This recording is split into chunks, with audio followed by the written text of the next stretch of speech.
Hi guys, welcome back to Felix BL Stories channel. I hope you enjoy this new story. The first time Nathan Hale refused to give me my suppressants, I had one capsule left, a camera recording in my hand, and 48 hours before my body became evidence against me. He stood behind the pharmacy counter with my sealed prescription bag beneath one broad hand. I stood on the public side of the counter, feeling 20 strangers stare at the Omega, who was apparently too irresponsible to manage his own medication. Nathan did not look embarrassed. He did not look uncertain. The alpha pharmacist looked directly into my camera and said, "I will not dispense a prescription that may seriously harm you." My name is Quinn Davis. I was 28 years old, an investigative journalist for the Northbridge Herald, and I had spent 6 years exposing people who used authority as a weapon. Nathan Hale was 34, licensed, respected, infuriatingly calm, and built like someone who had never needed to raise his voice to control a room. I believed I understood exactly what kind of alpha he was. I was wrong. Before I tell you how his refusal exposed a medical conspiracy and destroyed the career of the man I trusted most, remember to like the video and subscribe. This is the YouTube-safe version of our story. The full uncut continuation, adult spicy scenes, alternate POV, real ending, and bonus epilogue are available on Patreon through the link in the description and pinned comment. The confrontation began at 6:43 on a Thursday evening. I remember the time because the digital clock above Nathan's head kept changing while he examined my prescription. 6:43, 6:44, 6:45. Every minute felt like another warning that my body was moving closer to a crisis I could not afford. I had been taking suppressants since I was 19. They controlled my scent fluctuations, reduced the severity of my heats, and allowed me to work without every alpha in a crowded press room noticing when my pulse changed. I did not love needing them. I loved even less that society treated an Omega's medical care as an invitation for public debate. The Hawthorne Wellness Clinic had increased my dosage 3 months earlier. The doctor there said my body had developed resistance. I had believed him because he wore a white coat, spoke confidently, and possessed the kind of expensive credentials people framed in dark wood. Nathan apparently did not. He opened the paper bag, removed the amber bottle, and read the label for the 3rd time. "What is the problem?" I demanded. Nathan glanced toward the waiting customers. Then he lowered his voice. "Mr. Davis, I would prefer to discuss this in our consultation room. You would prefer to hide what you're doing. I would prefer not to discuss your private medical information in front of strangers. You already took the prescription away from me in front of strangers. I have not taken anything from you. I have placed the medication on hold while I verify the dosage." I lifted my phone higher. The red recording symbol remained visible on the screen. "Verify it with whom?" "The prescribing doctor. The clinic closes at 7. Then I suggest you allow me to call before it does." I looked at the prescription bag under his hand. My name was printed across the white label. Quinn Davis. The object was mine. The medication was mine. The decision should have been mine. "Give me the bag," I said. "No." The word was quiet. It still landed like a slammed door. A few people in the waiting area looked away too late. Heat rose beneath my collar. Not biological heat. Humiliation. I had spent my entire adult life learning how to hold my shoulders straight when an alpha challenged me. Nathan's scent was restrained beneath clinical blockers, but I could still detect the faintest trace of cedar and cold rain. It was controlled. Deliberately controlled. That somehow made him more intimidating. "You are refusing medication prescribed by a doctor," I said. "I am delaying the sale of medication because the amount on this label is inconsistent with your previous records. You have no right to make decisions about my body. I have a legal and professional obligation not to hand you something dangerous merely because another person printed a signature." The pharmacy went silent. My anger sharpened. Did you just imply that I don't understand my own prescription? I implied that someone may have prescribed an unsafe amount.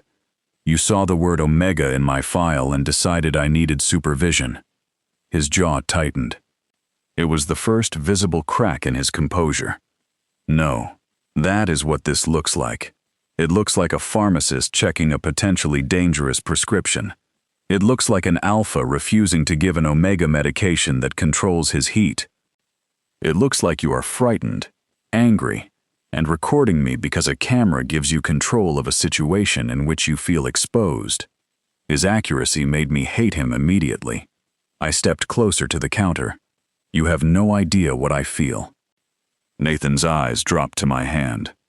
The amber prescription bottle from my previous refill was clenched between my fingers. It was empty except for one capsule I had transferred into a small metal case for the morning. The bottle had become smooth from weeks in my coat pocket. Nathan noticed the label. His expression changed. When did you finish that bottle? Today. That was dispensed 22 days ago. I take what the clinic prescribed. This supply was supposed to last 30 days. The doctor changed the instructions after it was filled. Verbally? Yes. Did he update the written prescription? I'm standing here with the updated prescription. Nathan looked at the new bottle beneath his hand. Then he looked at the empty bottle in mine. The alpha did not look angry. He looked afraid. The consultation room door opened behind him. A pharmacy technician with a long dark braid stepped out, carrying a stack of inventory sheets. Her name badge read, Meena Patel.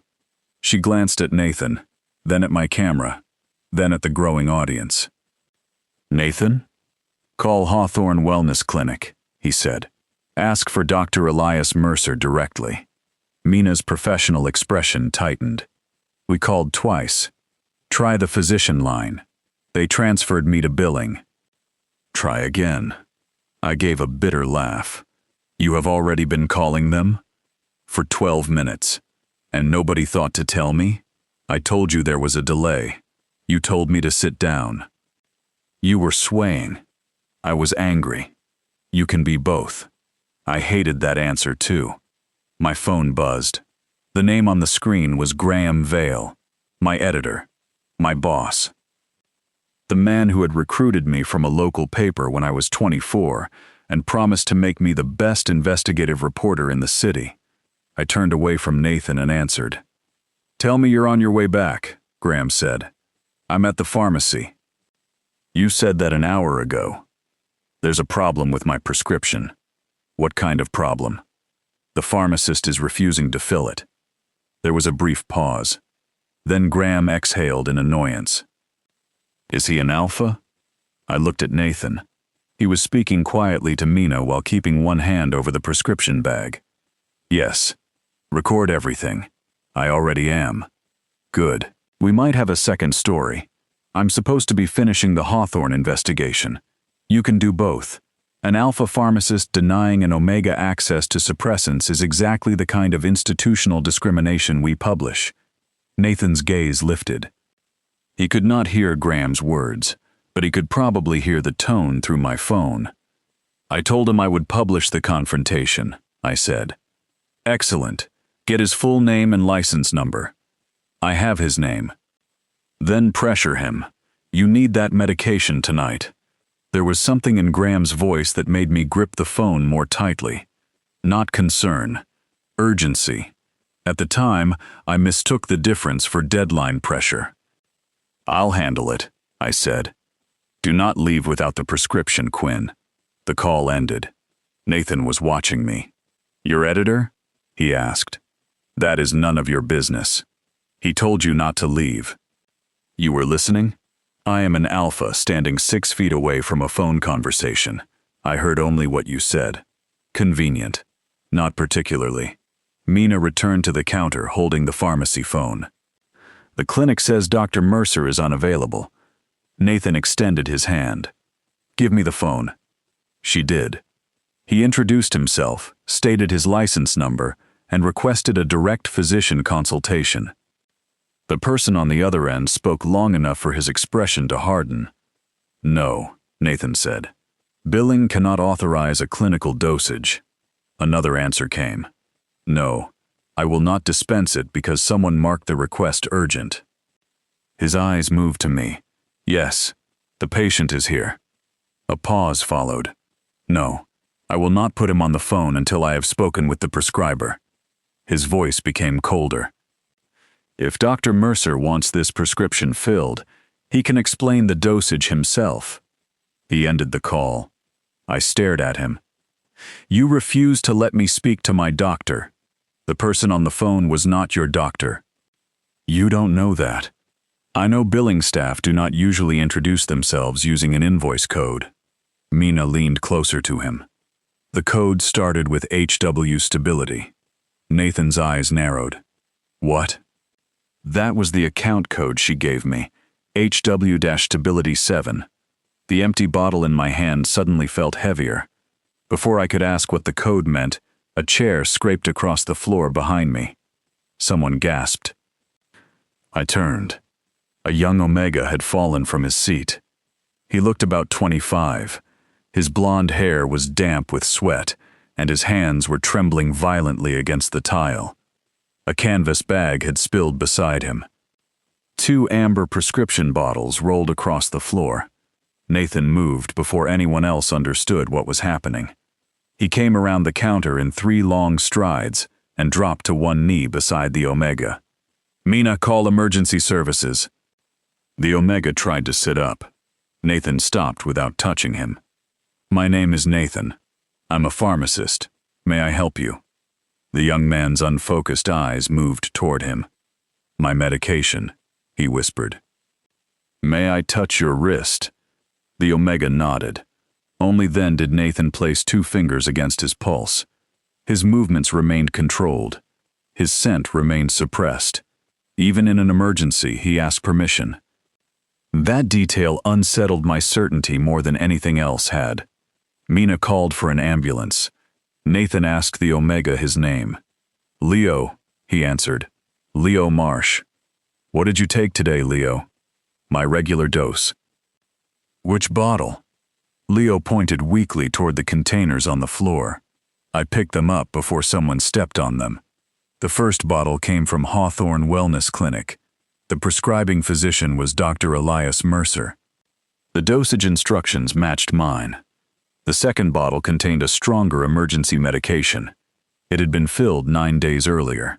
Give those to me, Nathan said. I handed him the bottles. Our fingers brushed. It was barely contact. My body still reacted as though someone had struck a tuning fork beneath my skin. Nathan felt it too. His pupils widened. Then he deliberately drew his hand back. No possessive grip. No alpha pressure. No attempt to use the moment. Only restraint. He examined the labels. His face went still. Quinn, he said. It was the first time he used my name without Mr. Davis. What? Turn off the camera. I looked at Leo on the floor. Nathan had positioned himself between the sick Omega and the waiting customers, shielding him from view. I stopped recording. Nathan removed his pharmacy coat and folded it beneath Leo's head. He gave the emergency dispatcher information from the bottles. The ambulance arrived within 6 minutes. Leo was conscious when the paramedics lifted him onto the stretcher.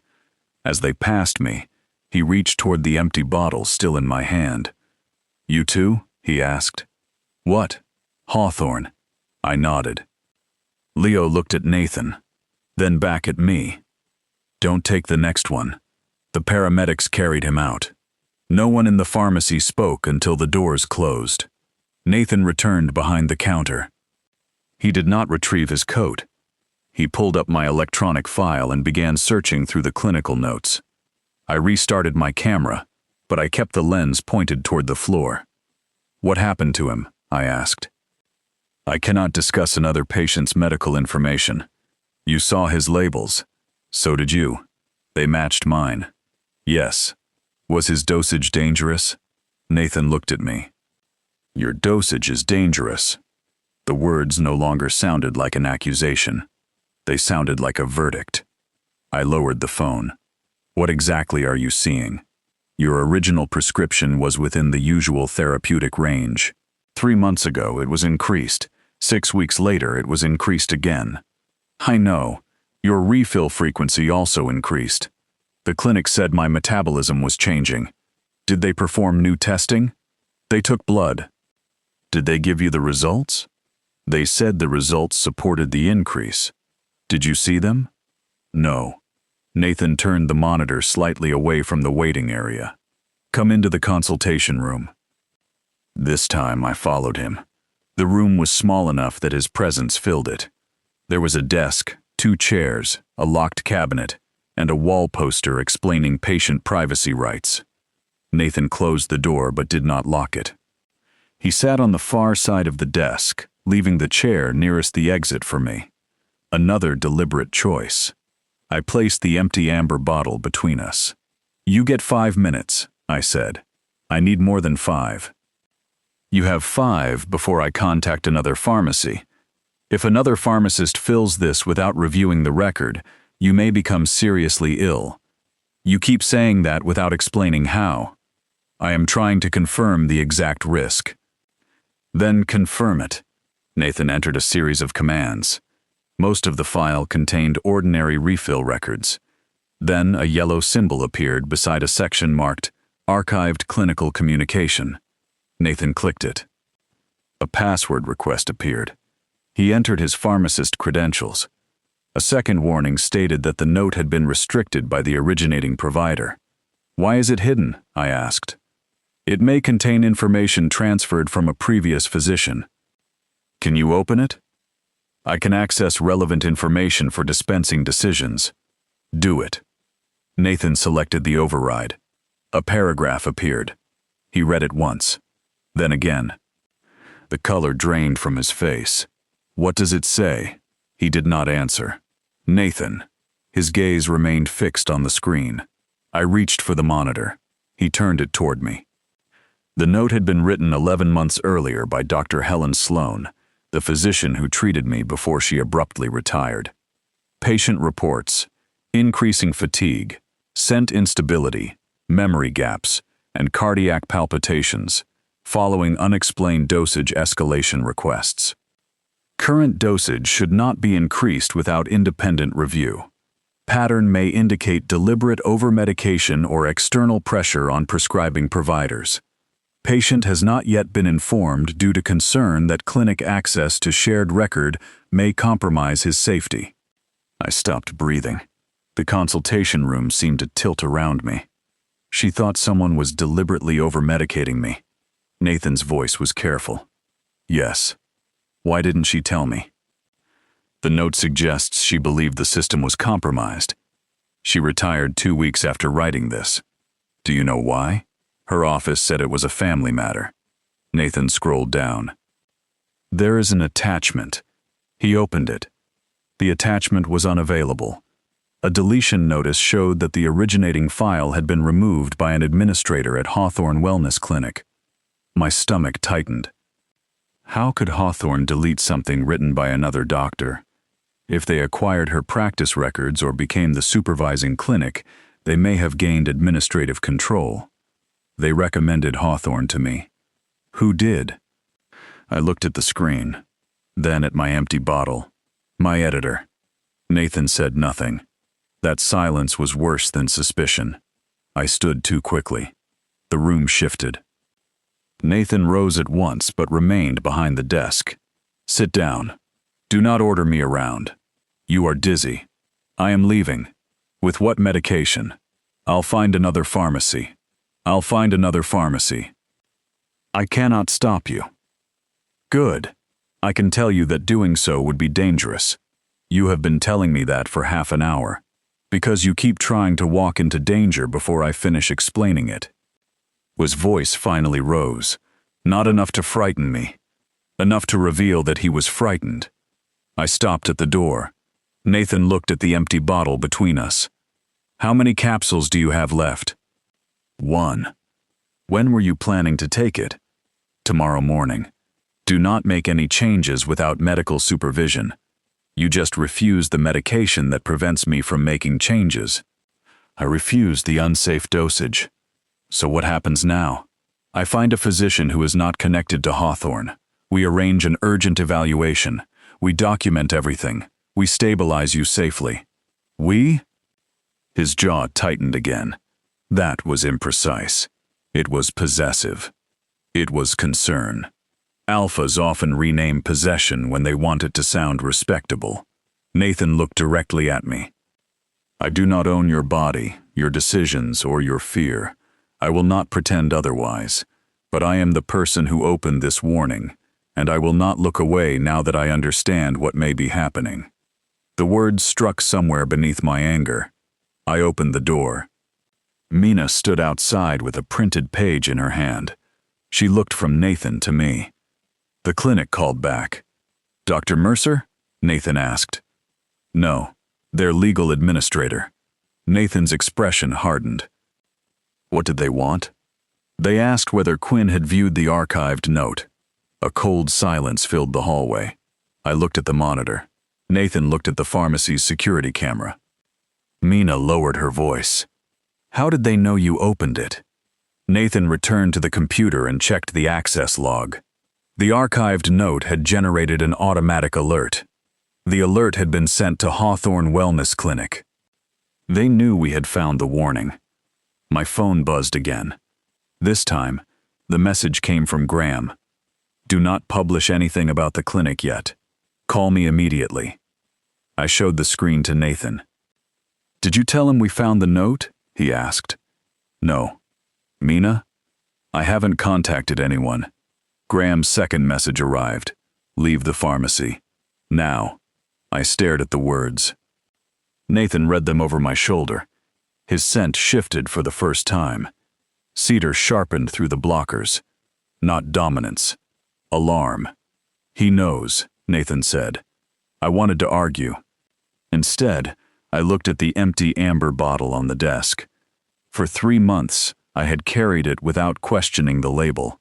Now the bottle felt like a threat someone had placed in my hand and convinced me to swallow. What do we do? I asked. Nathan did not celebrate the word we. He simply answered, we make copies before someone deletes the rest. Mina locked the front doors and told the remaining customers that the pharmacy had closed due to a medical emergency. Nathan printed the archived warning, the prescription history, and the access logs. I photographed each page. Then he exported the records onto an encrypted pharmacy drive that required his credentials to open. You could lose your license for this, I said. I am preserving information relevant to a patient safety investigation. Hawthorne will say you stole medical records. These are your records. And Leo's? I have not copied Leo's records. But his prescriptions matched mine. We need his consent before using his information. The distinction mattered. Nathan was willing to break procedure to preserve evidence, but he was not willing to treat another Omega's privacy as collateral damage. Mina checked the exterior cameras. A dark sedan has been parked across the street for 17 minutes. Nathan looked at the image. Can you read the plate? Not from this angle.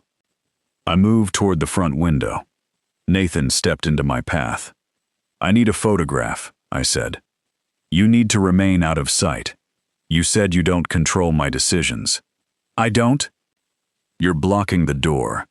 I am asking you not to make yourself visible to someone who may be watching the pharmacy. With your entire body. Nathan stepped aside immediately. The path opened. His hands fell to his sides. It would have been easier if he had argued. Instead, he let me choose. I approached the window from an angle and used my camera's zoom. The sedan's plate was partly obscured. The driver wore a dark cap. The passenger held a phone pointed toward the pharmacy. I took 6 photographs. The sedan pulled away. Mina looked at Nathan. That did not feel like clinic billing staff. No, he said. It did not. My phone rang. Graham again. I answered on speaker. Where are you? He demanded. At the pharmacy. I told you to leave. You also told me to use Hawthorne. A silence followed. Then his tone softened. Quinn, listen to me. You are exhausted. You have been working on this story for weeks, and medication problems can affect judgment. Nathan's eyes narrowed. What do you know about my medication? I asked. You told me the pharmacist refused it. I did not tell you why. I can make an obvious assumption. What assumption? That the pharmacist thinks the dosage is wrong. Nathan moved closer to the phone. How would you know the concern involved dosage? He asked. Graham went silent again. Who is that? He demanded. Nathan Hale, I said. The pharmacist whose license number you wanted. Quinn, do not let a stranger interfere with your treatment. Nathan's voice remained level. Mr. Vale, who informed you that the prescription had been flagged for dosage. I do not discuss employee health matters with strangers.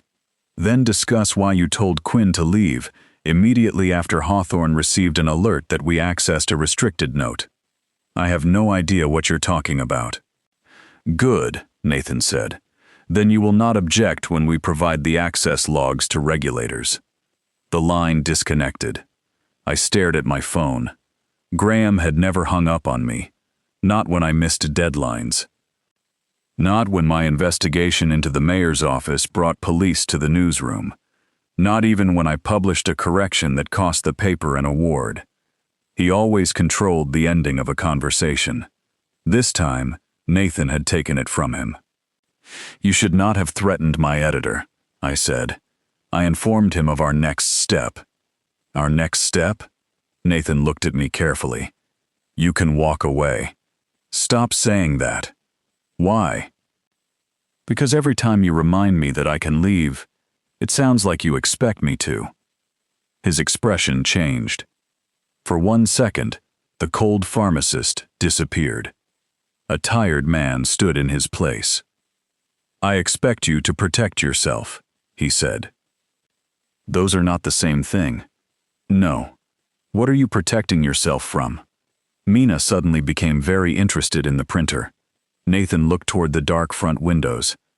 An answer that is not relevant to your medical care. That sounds convenient. It is the opposite. Before I could press him, Mina's phone rang. The hospital was calling from Leo's emergency contact information. Leo had asked to speak with the pharmacist who found him. Nathan took the call in the consultation room. I remained near the doorway. He did not put the conversation on speaker. He asked Leo how he felt, listened, and explained that another patient had received a similar prescription. Then he asked whether Leo would consent to meeting with us after discharge. A few minutes later, Nathan returned. Leo has been admitted for observation, he said. He wants to talk tomorrow. Did the hospital confirm the medication caused his symptoms? They are still evaluating him, but he believes Hawthorne is responsible. He said the clinic increased his dosage after he tried to cancel a monthly treatment plan. What treatment plan? A stabilization membership. Mina turned from the printer. Hawthorne Stability. The invoice code. Nathan picked up the page she had shown him earlier. HW Stability-7. What does the number mean? I asked. We do not know yet, he said. My phone buzzed with an email notification. The sender was Graham. The subject line read, Immediate Administrative Leave. I opened it. Effective immediately, I was suspended from the Northbridge Herald pending an internal review of concerns regarding professional judgment, undisclosed medical instability, and inappropriate threats toward a healthcare professional. The message had been copied to Human Resources, Legal Counsel, and the newspaper's publisher. Attached was a transcript of my confrontation with Nathan. Not the recording from my phone. A pharmacy security transcript. Someone had already obtained audio from the building. I handed the phone to Nathan. He read the email. Mina read it over his shoulder. Medical instability? She said. He wrote that within an hour? He planned it, I whispered. The realization felt like a crack spreading through glass. Graham had told me to record the confrontation. He had known the prescription might be refused. He had been ready to describe me as unstable before he knew what had happened. Nathan looked at the email metadata. It was drafted at 6:12. I checked the time. 6:12 was 31 minutes before Nathan first refused the prescription. My editor had prepared my suspension before the confrontation began. The dark sedan had not been watching the pharmacy because Hawthorne reacted quickly. Someone expected me to be there. Someone expected me to become desperate. Someone expected a public scene. Graham had assigned me to investigate Hawthorne 4 weeks earlier. He had given me the clinic's contact. He had insisted I attend as a patient rather than approach as a reporter. He had told me an authentic experience would make the article stronger. He had encouraged me to follow every medical instruction. He had known my refill date. I gripped the edge of the counter. Nathan moved toward me, then stopped. "May I touch you?" he asked. The question broke through the panic. I nodded. His hand closed gently around my forearm. Warmth spread through my sleeve. His grip was firm enough to steady me and light enough that I could pull away. I did not. "Breathe slowly," he said. "Do not use alpha commands. I'm not. I can smell you." His cedar scent had deepened. Nathan released me immediately. The loss of contact felt sharper than it should have. "I apologize," he said. "I didn't tell you to stop. You said you could smell me. I was informing you. Your pulse changed." "I am having a terrible evening." "That is not the only reason." Mina cleared her throat. "We should probably focus on the criminal conspiracy."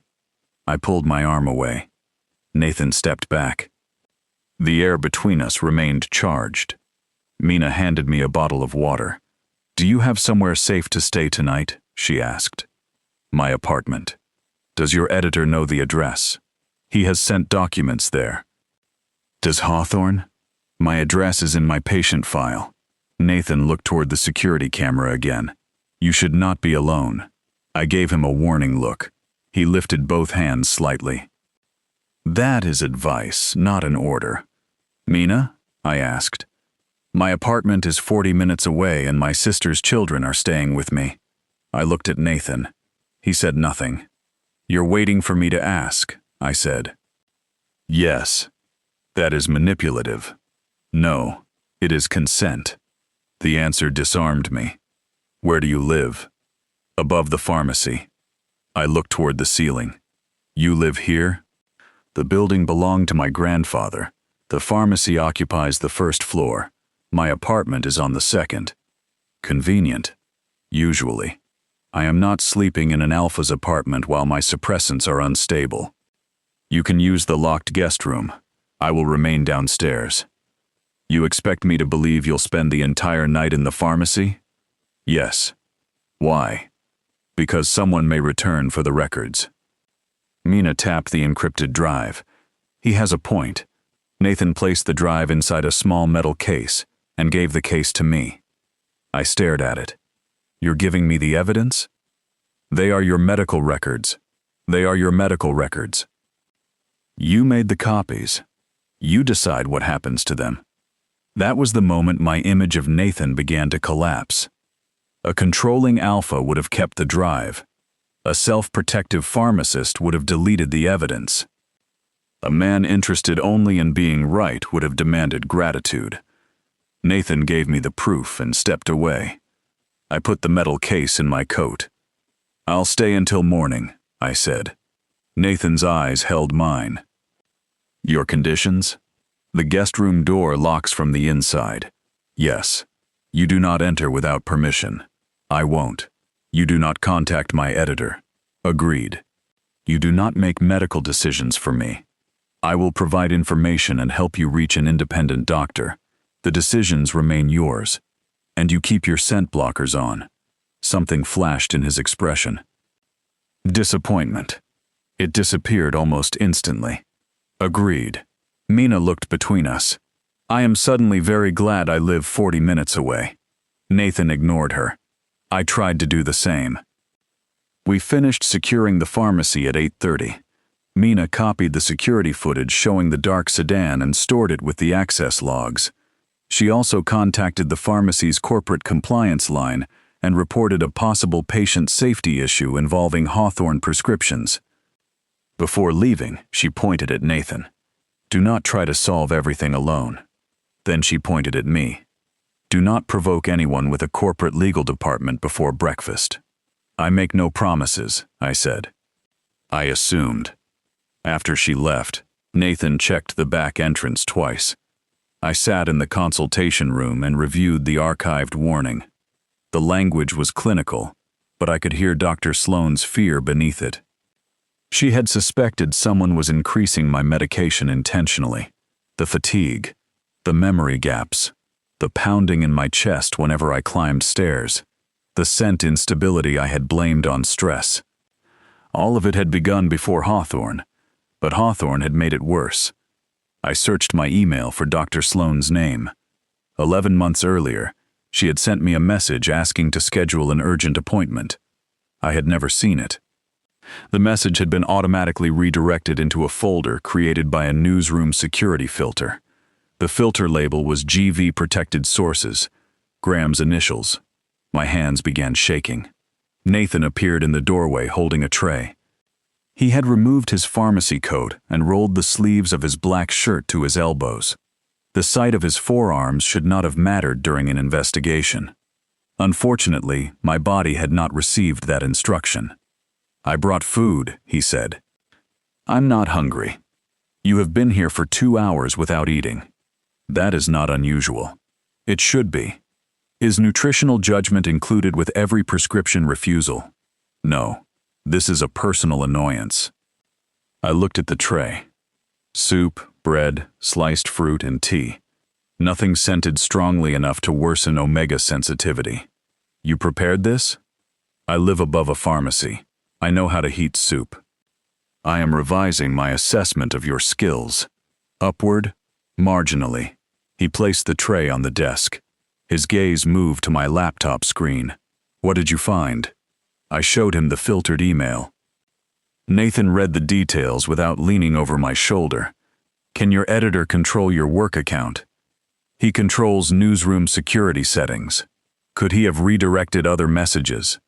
Yes. Could he access your medical information? Not legally. That was not my question.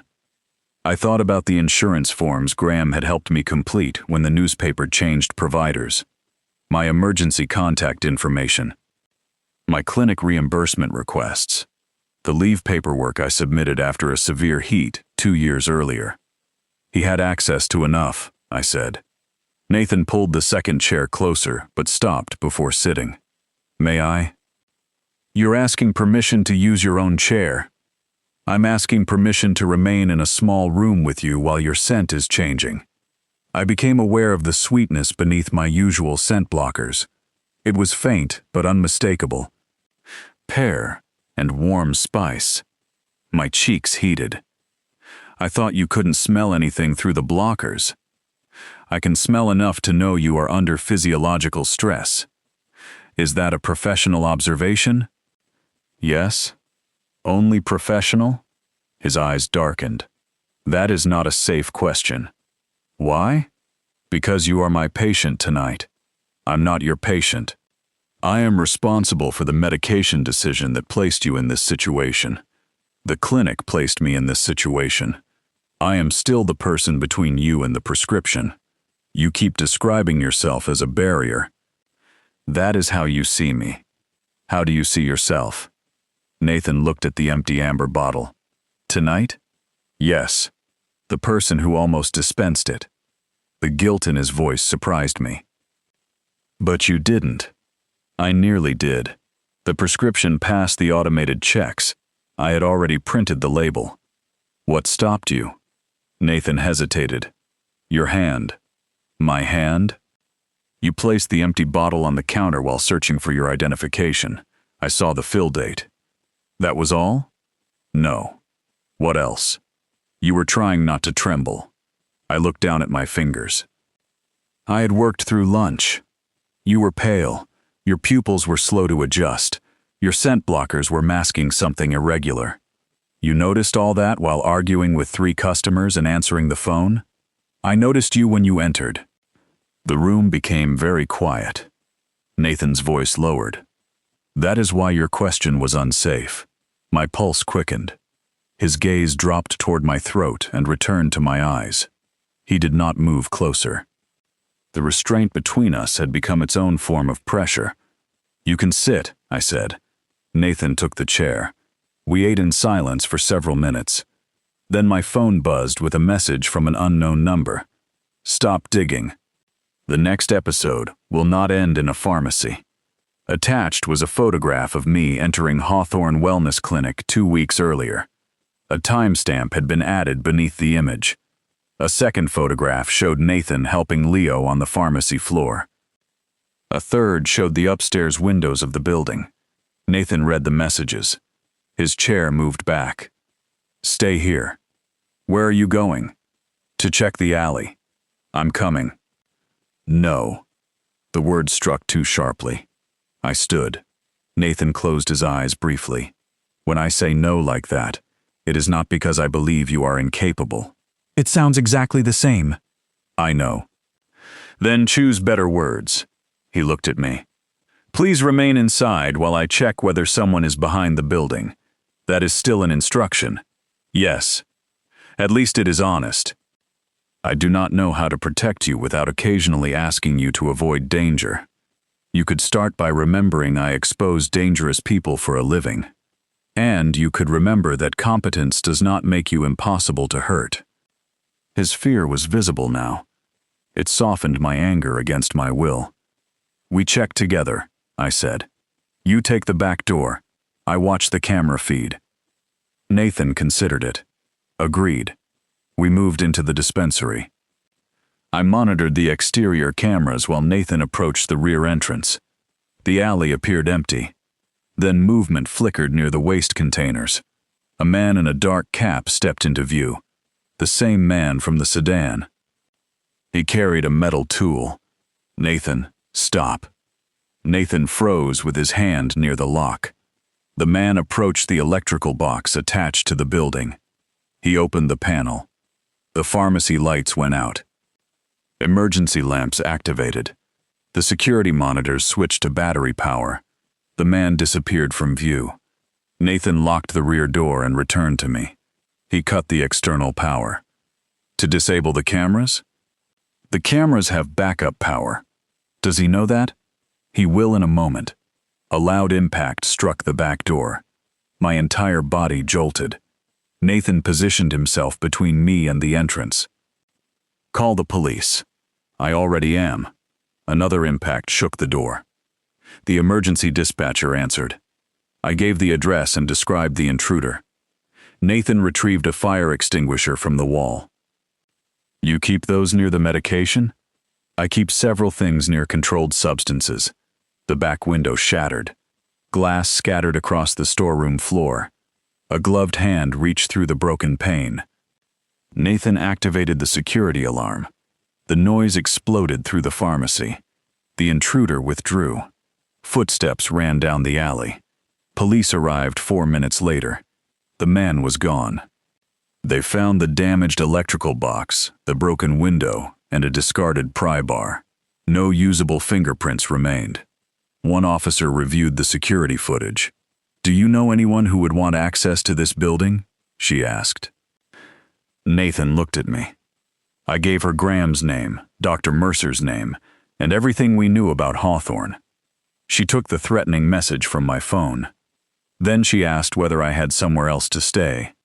"The building is secure," Nathan said. The officer looked at the broken window.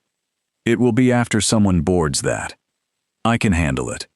You should both consider another location."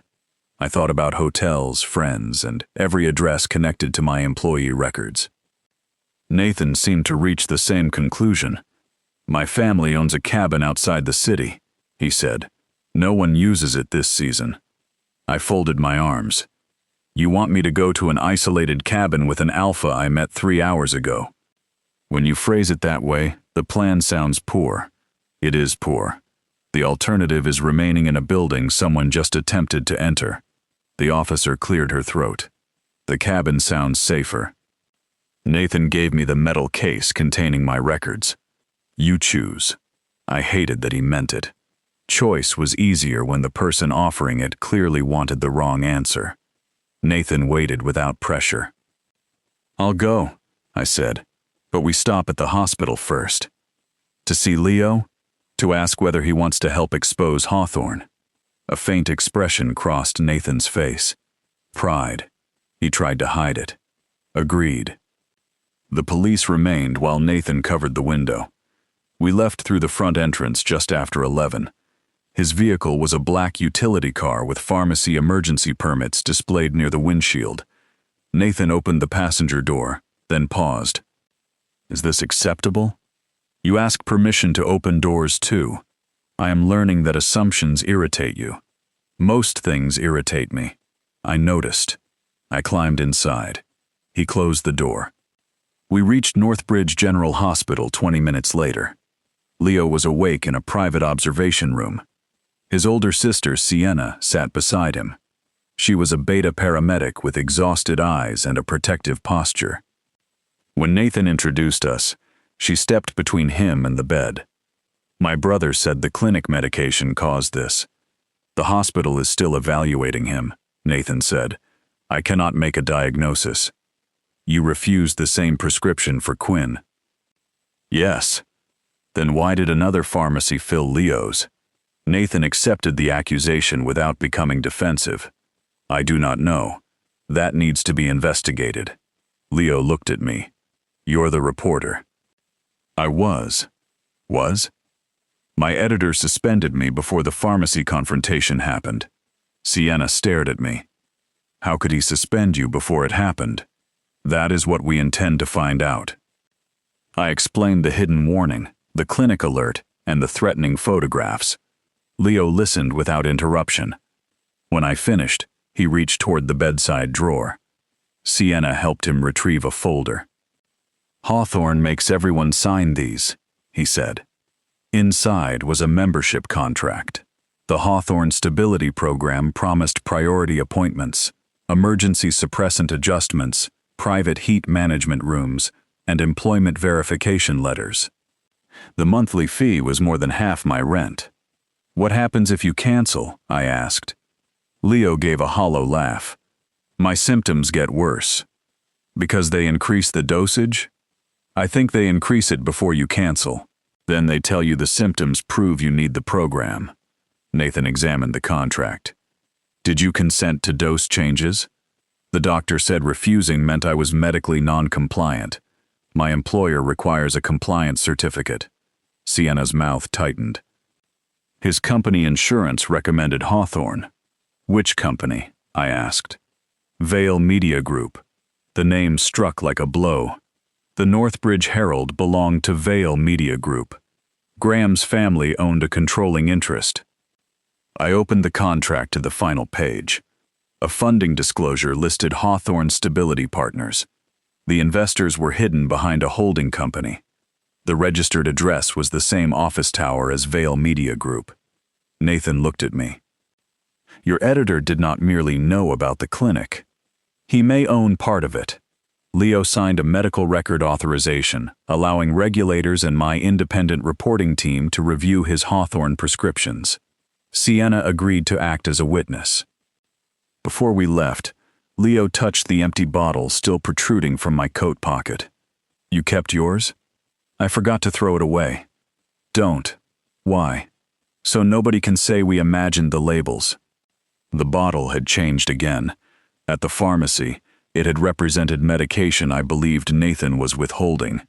At the hospital, it became evidence that my instructions had changed without proper documentation. I returned it carefully to my pocket. Nathan and I drove toward the cabin shortly after midnight. Rain began as we left the city. The quiet inside the car felt different from the silence in the consultation room. There were no counters separating us, no patients, no fluorescent lights, only the road, the rain, and the faint cedar scent that escaped whenever Nathan's control weakened. "Why did you become a pharmacist?" I asked. "My mother experienced a serious medication error when I was 16. "What happened?" "A doctor prescribed 2 treatments that should not have been combined. The pharmacy software flagged it, but the pharmacist ignored the warning because the physician insisted." "Was she hurt?" Yes, I'm sorry. She recovered. The pharmacist lost his license. So you became the pharmacist who refuses doctors. I became the pharmacist who reads the entire screen. I looked out at the rain. That explains the warning. It explains why I noticed it, not why you noticed me. Nathan's hands tightened slightly on the steering wheel. You do not abandon difficult questions. It is my profession. It is exhausting. For you? For anyone attempting not to answer? Try. He was silent for several miles. Then he said, Your articles. What about them? I have read them. I have read them. Which ones? All of them. I turned toward him. That is not possible. You published 137 under your name. You counted? The website did? You read 137 articles? Yes. Why? Because 4 years ago you wrote about a pharmacy chain that was selling patient data to private matchmakers. I remembered the investigation. It had been my first front-page story. We changed our patient data procedures after your article, Nathan continued. My grandfather's pharmacy was not involved, but the reporting made me examine our vendors. That does not explain the other 136. No. Do you follow every journalist who changes pharmacy policy? No. Then why me? His jaw shifted. The road curved through dense trees. I recognized your name when you walked in. You pretended not to. I was trying to remain professional. You refused my prescription with professional hostility. I was not hostile. You said no as if you were closing a vault. I was frightened. The admission quieted me. You were frightened when you saw me? When I saw the dosage. That is not what I asked. Nathan glanced at me. Both. The cabin appeared beyond a narrow gravel drive. It was larger than I expected, with dark timber walls and a covered porch. Nathan parked beneath an overhang. The rain had become heavy. He retrieved a flashlight and approached the entrance first. I followed with the evidence case inside my coat. The cabin smelled like cedarwood, old books, and the faint trace of generations of Hales. Nathan checked every room. There were 2 bedrooms at opposite ends of the hallway. He showed me the guest room lock. It worked. He placed clean towels outside the door. Then he returned to the living room and removed his wet shirt. I stopped walking. Nathan looked down at himself. I need to change. You could warn people. We are the only people here. That makes warning more important. Rainwater traced the muscles of his shoulders. A pale scar crossed his ribs. He reached for a dry sweater on the back of a chair. I looked away too late. You're staring, he said. You are half-dressed in the center of the room. My apologies. You don't sound sorry. I am attempting not to sound pleased. My scent betrayed me. Warm pear filled the space between us. Nathan immediately pulled the sweater over his head. His restraint should have relieved me. Instead, it made the tension worse. You keep stopping, I said.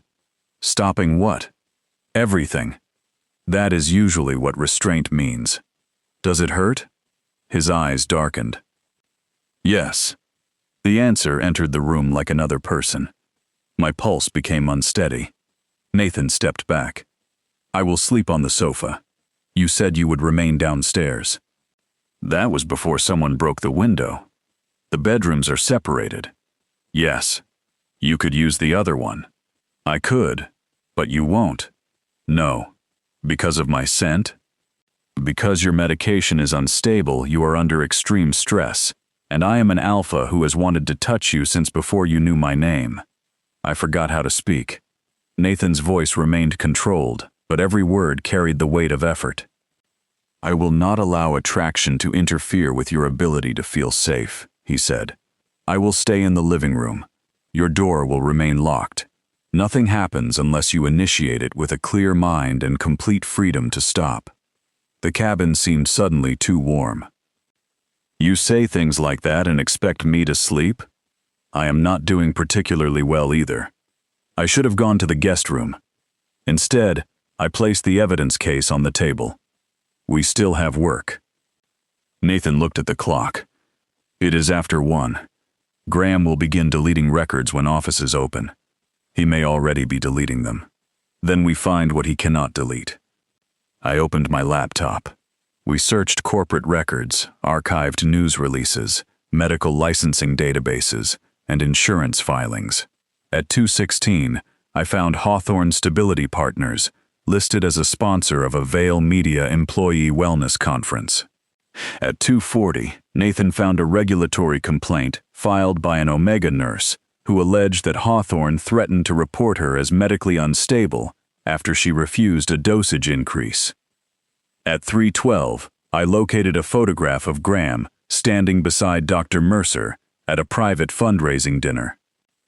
At 3:38, my hands began shaking again. Nathan noticed. You need rest. I need proof. You have proof. I have connections.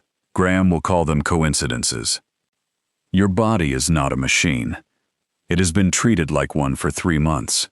I would like to use it while it still works. Nathan closed my laptop.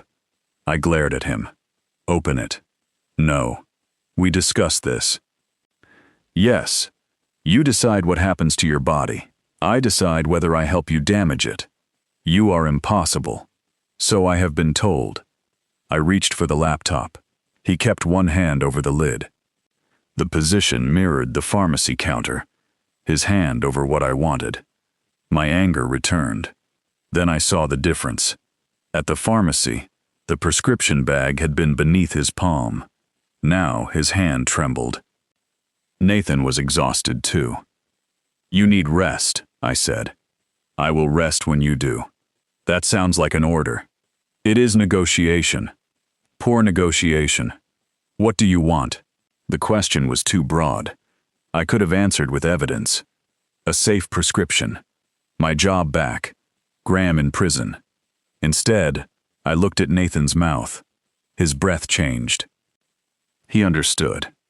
Quinn, do not use that tone. What tone? The one that makes my name sound like a warning. It is a warning. For which of us? Both. The rain struck the roof. My scent thickened. Nathan's cedar answered before he could suppress it. The combination moved through the cabin, intimate and dangerous. He stood slowly. I did the same. The table remained between us. You are not my pharmacist now, I said. That is not entirely true. You are off duty. Professional responsibility does not disappear when the pharmacy closes. Is that the only responsibility you feel? No. The admission tightened every nerve in my body. I moved around the table. Nathan did not approach. He let me cross the distance. When I stopped in front of him, his hands remained at his sides. You said nothing happens unless I initiate it. Yes. I am initiating a conversation. Good. I may initiate more. His eyes closed for half a second. When? When I decide. Good. You hate that answer. I love that answer. Your scent says otherwise. My scent is not entitled to a vote. That line changed something inside me. For months, doctors had treated my biological responses as more truthful than my words. Employers treated scent fluctuations as evidence of instability. Alphas treated attraction as permission. Nathan acknowledged his instincts and then denied them authority. I lifted my hand. May I touch you? His gaze softened. Yes. I placed my palm against his chest. His heart struck hard beneath the sweater. The powerful alpha pharmacist who had controlled an entire pharmacy with one quiet word stood absolutely still beneath my hand. You are terrified, I whispered. Yes. Of me? For you. That is not the same thing. No. What else? Nathan's hand rose halfway. He stopped before touching my waist. May I? Yes. His palm settled lightly against my side. Heat moved through the fabric. No grip. No claim. Only contact. You should know, he said, that if you ask me to stop, I will. I know. If your judgment becomes impaired, I will stop even if you do not ask. I know. If you decide tomorrow that this was a mistake, I will accept that. You are making this extremely difficult to regret. That is not my intention. What is your intention? His face lowered toward mine. To tell the truth before I lose the ability to say it calmly. Then tell me. I knew your name before you entered my pharmacy. You already admitted that. I knew your face. Nathan. I knew the way you push your hair back when you are angry. I knew the scar near your eyebrow came from the courthouse protest because you wrote about it. I knew you drink terrible vending machine coffee during investigations. I knew you have spent 6 years defending strangers who could not force powerful people to listen. His thumb moved once against my side. I had imagined meeting you, he continued. I did not imagine refusing to give you medication while you recorded me. That was not your most romantic opening. No. What did you imagine? Something safer. For you. For you. I rose onto my toes. Nathan's breath caught. Our mouths were inches apart. He did not close the distance. I could feel the effort in every rigid line of his body. What happens if I kiss you? I asked. I stopped being able to pretend this is only concern. What is it? Quinn. Say it. His forehead touched mine. Want. The word was barely audible. It still shook me. My fingers curled into his sweater. Nathan's hand tightened at my waist and immediately loosened. His restraint was more intimate than possession could have been. His mouth moved closer. Then my phone rang on the table. The sound shattered the moment. I almost ignored it. Nathan looked toward the screen. The caller was Dr. Elias Mercer. I answered. Mr. Davis, the doctor said, you have created a serious medical emergency. I looked at Nathan. I agree. You need to return to Hawthorne immediately. Why? Stopping your prescription without supervision could trigger severe complications. The pharmacist says the prescription itself is dangerous. The pharmacist does not understand your case. He understands the archived warning Dr. Sloan wrote. The silence on the line was absolute. Then Dr. Mercer's voice changed. You accessed that note? It was in my medical file. It was an unverified draft. It said someone might be deliberately overmedicating me. Dr. Sloan suffered from cognitive decline before her retirement. Nathan's expression turned cold. Do you have documentation supporting that claim? He asked. Mercer recognized his voice. Mr. Hale, your conduct has already been reported to the licensing board. By whom? Hawthorne's legal department. Did your legal department report why you prescribed the same escalating dosage to multiple patients? I will not discuss patients with you. You were eager to discuss Quinn when you wanted the prescription filled. Mr. Davis is medically unstable. I felt Nathan's hand shift against my side. Not tightening. Anchoring. Do not call me unstable, I said. I am trying to keep you safe. No. You are trying to make my refusal sound like a symptom. You are experiencing medication disruption. I have not missed a dose yet. Mercer went silent. He had assumed I had already stopped. That mattered. Why did you expect me to be symptomatic tonight? I asked. I did not say that. You said I was experiencing disruption. Your behavior indicates distress. You cannot see my behavior. Another silence.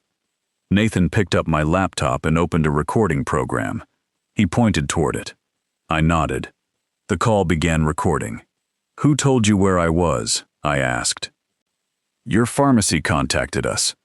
The pharmacy did not tell you where I went after closing. I never said I knew where you went. You said my behavior indicates distress. What behavior? Mercer's breathing changed. Return to the clinic, Quinn. No. You need our stabilization protocol. What happens if I refuse? We may be required to notify your employer that you are non-compliant. My employer already suspended me. That is unfortunate. It happened before Nathan refused the prescription. Mercer disconnected. Nathan saved the recording. He used your first name, he said. He has always used it. Doctors who speak formally in documented calls rarely switch to a patient's first name unless there is an existing personal familiarity or an attempt to create emotional compliance. You notice that? I notice language. You read 137 articles. I had practice. The interrupted moment remained between us. I looked at his hand against my side. He followed my gaze and began to withdraw. I caught his wrist. I did not tell you to stop. The call changed the situation. It changed the evidence. It also confirmed they are monitoring your condition. Then I refused to let them control every part of this night. Nathan's eyes searched mine. What are you choosing? You. The word left me before fear could catch it. His control broke just enough for cedar to flood the room. The scent did not push. It surrounded. His hand rose to my face. Say it again, he whispered. I am choosing you. His mouth touched mine. The kiss began carefully, almost painfully so. Then weeks of fear, hours of anger, and years of unspoken recognition collided between us. His other hand found my waist. I gripped his shoulders. The amber bottle pressed between us from my coat pocket, a hard reminder of the reason we had met and the danger waiting beyond the cabin. Nathan pulled back first. His forehead rested against mine. Still your choice? He asked. Yes. Still clear? Yes. Still able to stop? I answered by kissing him again. His restraint thinned. The rain became louder. His scent wrapped around mine. The locked guest room waited at the end of the hallway, while the sofa, the evidence-covered table, and the dark windows held the fragile boundary between investigation and desire. Nathan lifted his hand toward the racing pulse at my throat. His voice dropped into something rougher than anything I had heard behind the pharmacy counter. Tell me where the line is, Quinn. I placed his hand over my heart. I'll tell you. And this is where the YouTube safe version must fade away from what happened in the rain-dark cabin. The full, uncut continuation of this consensual adult scene, the private scent tension, Nathan's alpha POV, and the intimate aftermath are available on Patreon. For now, our story returns the following morning, when the evidence on the table had become even more dangerous. I woke beneath a wool blanket on the living room sofa. Gray morning light entered through the windows. Nathan sat on the floor beside the table, asleep with his back against the couch. His hand rested near mine but did not touch it. The guest room door remained open. The bed inside had not been used. My shirt was wrinkled. His sweater lay folded beneath my head like a pillow. Whatever the night had changed between us, Nathan had still given me space to wake without feeling trapped. I reached toward his hair. Before I touched him, his eyes opened. Alpha reflexes. He looked at me, then at my hand suspended above him. Good morning, he said. You sleep lightly. You stopped moving. That woke you? Yes. Disturbing. I have been called worse. I lowered my hand onto his hair. Nathan became still. Is this acceptable? I asked. Yes. His eyes closed briefly beneath my touch. The powerful pharmacist looked almost peaceful. Then my laptop chimed. We both turned. An email had arrived from an encrypted address. The sender identified herself as Dr. Helen Sloan, my retired physician. The message contained one sentence. If you found the warning, do not trust Vale Media, Hawthorne, or the shared medical server. Attached was an audio file. Nathan moved to the other side of the table. I opened it. Dr. Sloan's voice filled the cabin. She sounded tired but lucid. She explained that Hawthorne had approached independent doctors with a clinical partnership program. The clinic offered financial incentives for patient referrals. When she refused, administrators began sending dosage adjustment requests under her credentials. She discovered that several Omega patients connected to Vale Media insurance plans were receiving escalating suppressants without proper evaluations. The higher dosages caused instability. Hawthorne then sold expensive stabilization memberships to manage the symptoms it had created. Dr. Sloan attempted to report the pattern. Before she could submit the evidence, someone accessed her account, deleted her attachments, and filed a complaint claiming she was medically impaired. She retired to avoid losing her license. Her final words changed everything. "Quinn, I tried to warn you directly. Your editor intercepted my messages. Graham Vale told me you had consented to an immersive investigation, and that temporary symptom escalation was necessary for the article. I did not believe him. I believe he intends to use your illness to discredit questions about Hawthorne's investors. The original files are stored in a secure deposit box. The access key is hidden inside the first prescription bottle I gave you." The recording ended. I stared at the empty amber bottle on the table. "The first bottle she gave me was almost a year ago," I said. "Do you still have it?" "I reuse old bottles for paper clips and memory cards." "Where?" "My apartment." Nathan stood. "We go together." "That sounds like an instruction." "It is a request, delivered with urgency." "Better." My phone showed 6 missed calls. 3 from Graham. 2 from the newspaper's legal department. 1 from Mina. I called Mina first. She answered immediately. "You're alive. Good morning to you too." Nathan did not respond. He was asleep. A pause followed. Was he? "Mina, I am focusing on the criminal conspiracy." "What happened?" "Corporate compliance suspended Nathan's pharmacy access." I sat upright. "Why?" "Hawthorne filed a complaint claiming he falsified a dosage concern to prevent an Omega patient from receiving treatment." Nathan took the phone. "Did compliance preserve the records?" "I submitted copies before access was suspended." "Good. They want you at a licensing review this afternoon." "Who requested the emergency review?" "Dr. Mercer and Vale Media's occupational health attorney." I looked at Nathan. "They are moving fast. They need to discredit me before we publish," he said. Mina continued. "There is more. The pharmacy's security provider says someone used an administrative account to request the audio from last night's confrontation." "Whose account?" "Graham Vale's office. The transcript attached to my suspension had come directly from him." "How does a newspaper editor have access to pharmacy security?" I asked. "He does not," Nathan said, "unless Vale Media invested in the security provider." Mina confirmed the connection 10 minutes later. Vale Media Ventures owned 12% of the company. The web had become visible. My employer, my clinic, my insurer, the pharmacy's security provider, different institutions, one financial network. Nathan ended the call. "You should stay here while I attend the review," he said. "No. Quinn. They are using me as the justification for suspending you. I am attending. They may provoke symptoms publicly. Then they will reveal that they expected symptoms. You may be hurt. I was already hurt.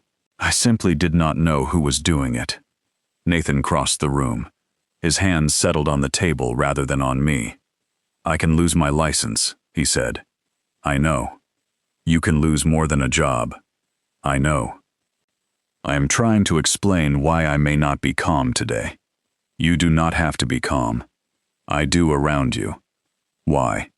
His gaze dropped toward the empty bottle. "Because fear makes alphas confuse protection with control. You have not. Not yet." I stood and moved closer. "Then listen carefully. You are allowed to be afraid. You are allowed to argue with me. You are allowed to ask me not to take a risk. And you decide." "Yes. Even when I hate the decision. Yes." Nathan exhaled. "This relationship is going to be exhausting." The word relationship entered the room quietly. Neither of us corrected it. We drove to my apartment before the licensing review. Police had not been called there, but someone had entered. The front door showed no damage. Inside, drawers were open. My desk had been emptied. Hard drives were missing. The old prescription bottles were gone from the bathroom cabinet. They knew about Dr. Sloane's recording, I said. Or they were searching for anything she gave you. Nathan examined the floor. A trail of paper clips led toward the kitchen. One had rolled beneath the refrigerator. I remembered the reused bottle. I had filled it with paper clips. Whoever emptied the bottle had dropped them while carrying it. The bottle itself was gone. I followed the scattered clips. The trail ended near the fire escape. Nathan checked the window. It was unlocked. They left this way. I looked into the alley. A recycling container stood below. Nathan climbed down first. I followed despite his expression. We searched the container. Coffee cups, cardboard, discarded packaging. No bottle. Then something amber glinted beneath the metal stairs. I reached through the railing and retrieved it. The label was faded. Dr. Helen Sloane.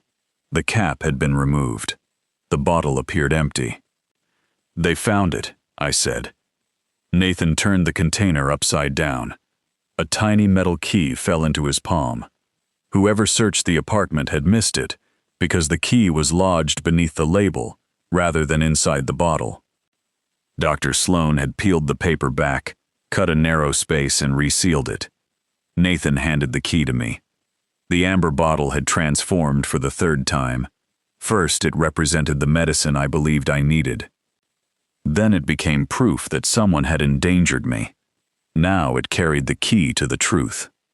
The secure deposit company named on the key operated 20 minutes from the licensing office. We had enough time to retrieve the files.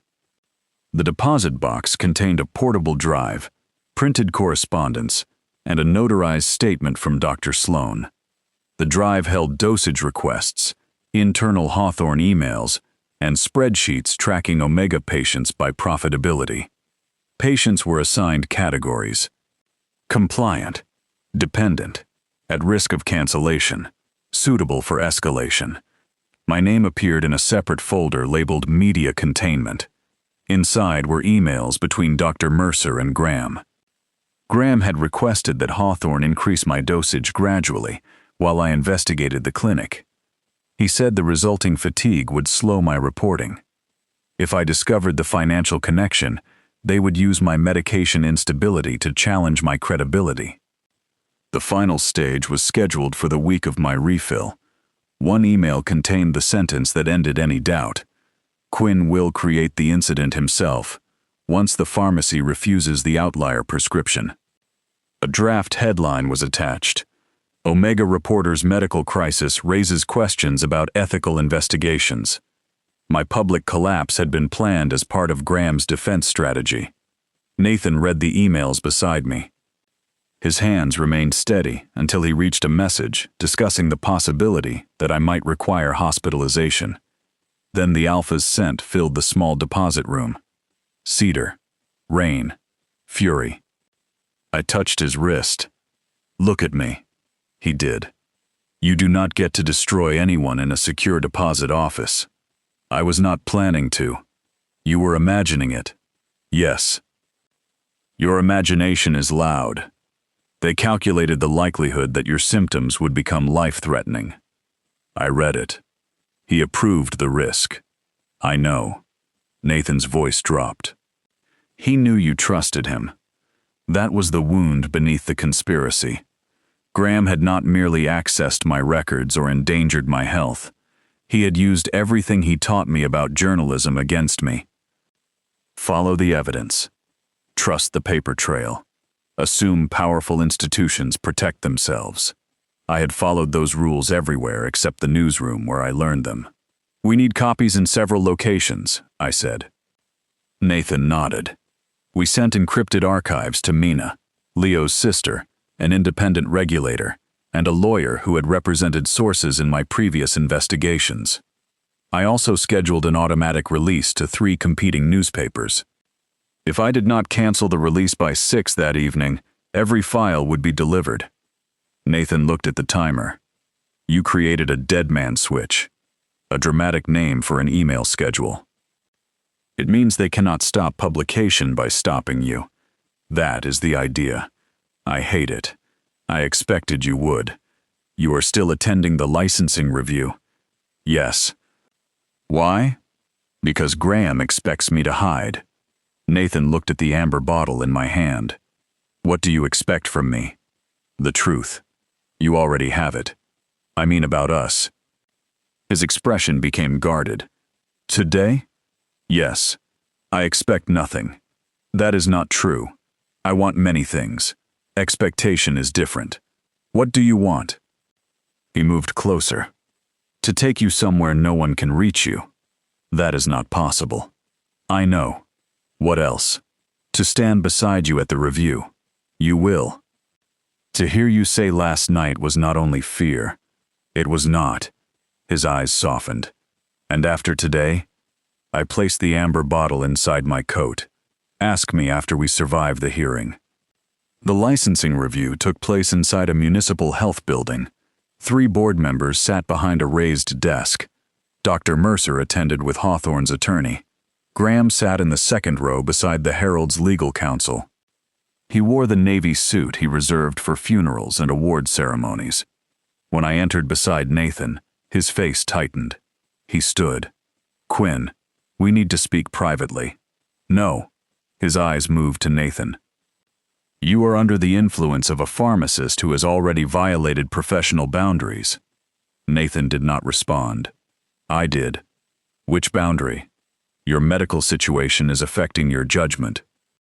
You drafted my suspension before I reached the pharmacy. That is false. I held up the printed metadata. Graham's expression did not change. You do not understand the administrative process. Then explain it publicly. The hearing began. Hawthorne's attorney accused Nathan of refusing valid treatment, accessing a restricted record without authorization, exporting patient information, and exploiting an Omega during a medically vulnerable period. Nathan answered each allegation. He explained the dosage discrepancy, the early refill, the archived warning, Leo's collapse, the clinic's attempt to obtain confirmation that I had viewed the note. He did not mention the cabin. He did not need to. Then Dr. Mercer testified. He described me as a patient with a history of scent instability, emotional fixation, and resistance to medical authority. Every phrase transformed disagreement into pathology. Graham watched without expression. The board chair asked whether I wished to speak. Hawthorne's attorney objected. Mr. Davis is the patient at the center of this complaint.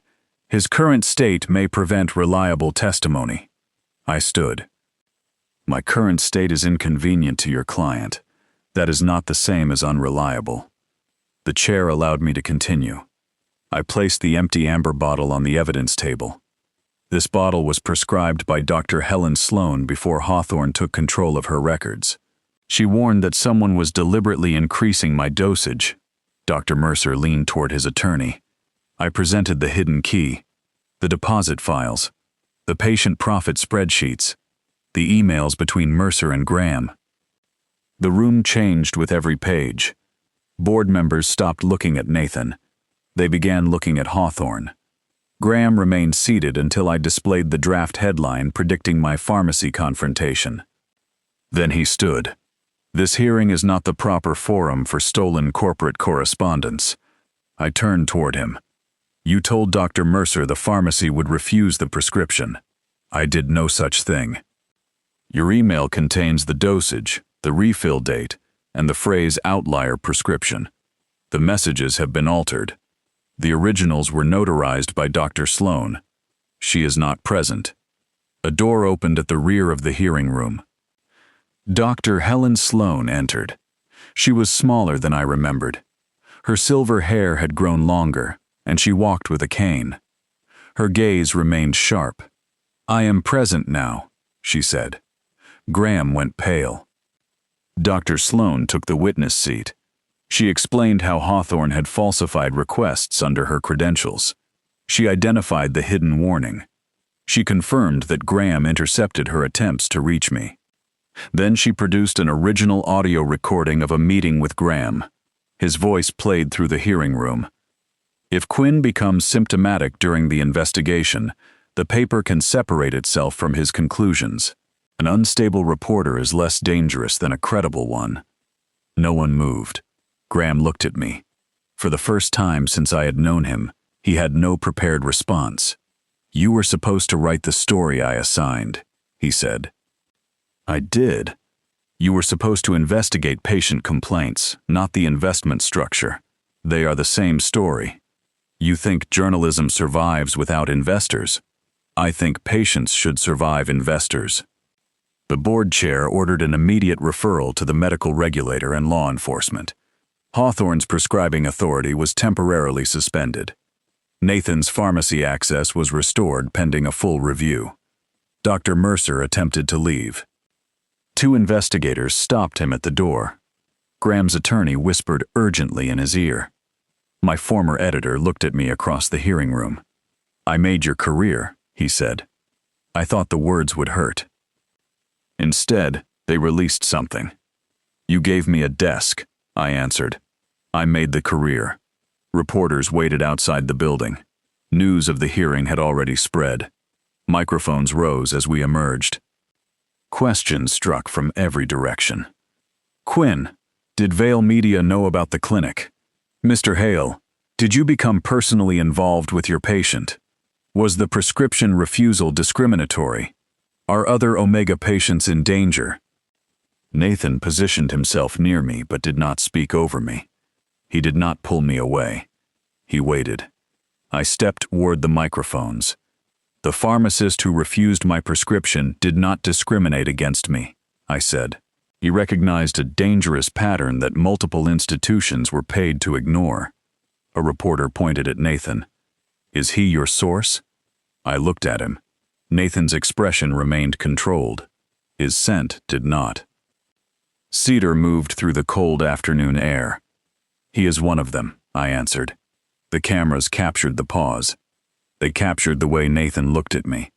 They captured Graham being escorted through another exit. They did not capture the question waiting between us. The story spread across the country by nightfall. Vale Media's board suspended Graham. Hawthorne closed its clinics while regulators contacted patients. Leo agreed to become a named source. Sienna organized a network for affected families. Mina provided compliance records proving that Hawthorne had pressured pharmacies to fill flagged prescriptions. Dr. Sloan's license was formally cleared. Nathan returned to the pharmacy 3 days later. I returned as a customer with a new prescription from an independent specialist. The dosage had been reduced under supervision.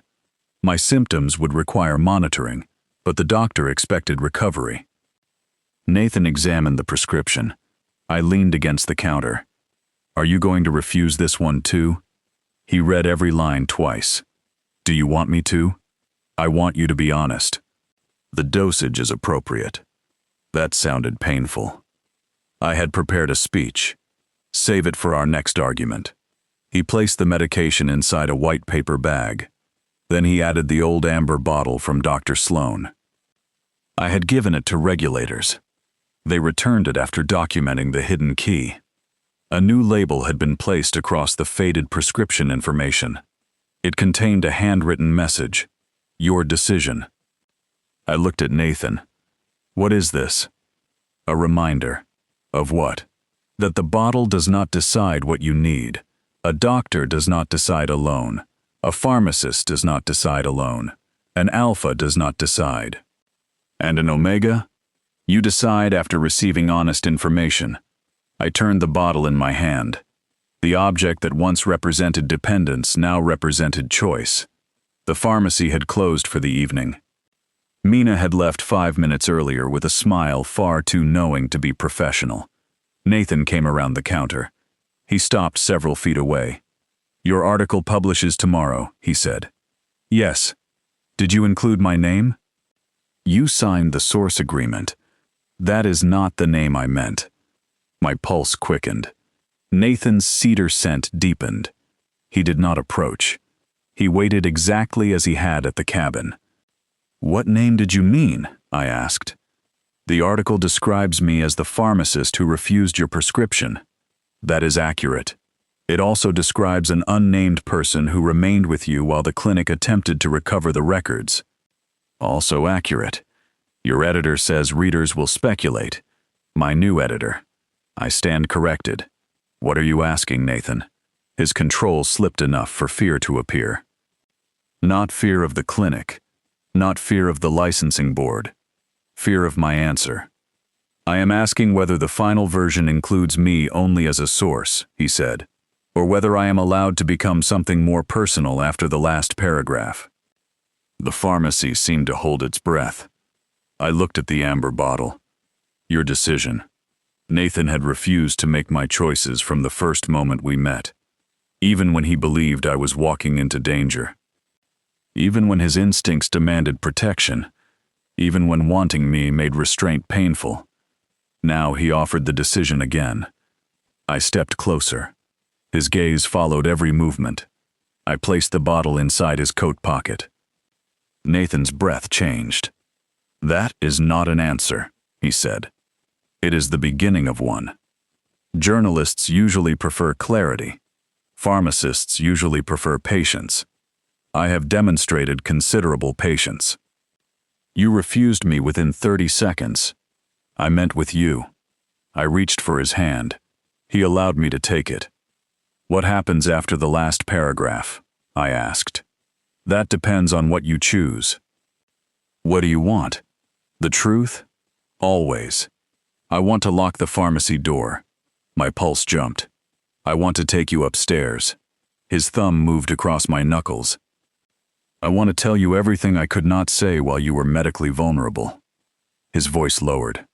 I want to hear your real answer when there are no cameras, no regulators, no doctors, and no people attempting to turn your choices into evidence. He looked toward the pharmacy entrance, then back at me. But I will not close that door unless you ask me to. The key rested on the counter between us. I picked it up. Nathan watched my fingers. I walked to the entrance. The city lights glowed beyond the glass. For years, I believed power belonged to whoever controlled the door, the person who locked it, the person who held the medication, the person who wrote the headline. Nathan had taught me something different. Power could also belong to the person who waited for permission. I turned the lock. The sound echoed through the pharmacy. When I faced him again, Nathan had not moved. The amber bottle rested against his heart inside his coat. Quinn, he said. I crossed the distance between us. Then I placed the key in his palm. Ask me again upstairs. His fingers closed around the key. The pharmacy lights went dark. The answer, however, remained unwritten. And that is where the YouTube safe version ends. The uncut continuation behind the locked pharmacy door, the adult spicy scenes, Nathan's private alpha POV, the complete truth about what he felt during the prescription confrontation, Quinn's real answer, the consensual mate bond aftermath, and the patient advocacy bonus epilogue are available now on Patreon. The scenes YouTube could not include continue, through the link in the description and pinned comment.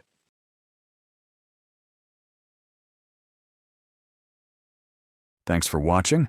I hope you enjoyed the video.